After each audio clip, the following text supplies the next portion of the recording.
Well, Governor J.B. Pritzker has signed the fiscal year 2023 budget into law. The $46.5 billion plan includes investments in education, human services, and violence prevention. But it also features a $1.8 billion tax relief plan for families. And WGEM Capitol Bureau Chief Mike Militich is live in Springfield tonight with the latest on that. Mike. Mackenzie, good evening. Democrats say this plan prioritizes fiscal responsibility while also investing in children, families, and the communities they live in. This Democratic plan suspends the state's 1% grocery tax for a year and freezes the gas tax for 6 months. The tax relief package provides $520 million for a one-time property tax rebate of up to $300 per household. There will also be $685 million of tax rebate checks for individual filers making under $200,000 and joint filers making up to $400,000. Those checks will be $50 per person and $100 for up to 3 children per family.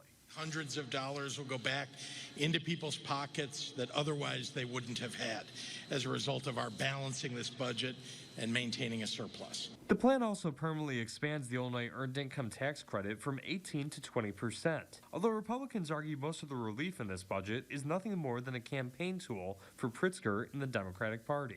Temporary tax relief checks that show up right before the election and expire right afterward, and only in small bits, little bits here and there. This budget invests $12 billion in pre-K through 12 and higher education, including $7.9 billion in evidence-based funding for schools. $598 million is set aside for early childhood education, and $300 million was earmarked for Strengthen and Grow grants to help child care providers.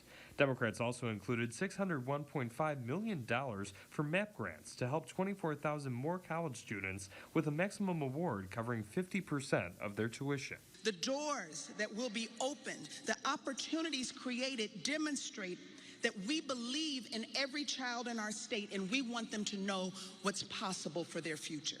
The spending plan appropriates $8.8 billion for human services and $8.1 billion will go to healthcare services. Democrats also highlighted a $2.2 billion investment in public safety. That sound you hear is bills being paid. That sounds you hear are investments being made.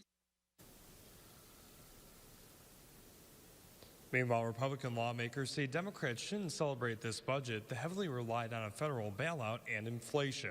For now, reporting live in Springfield, Mike Militich, WGEM News.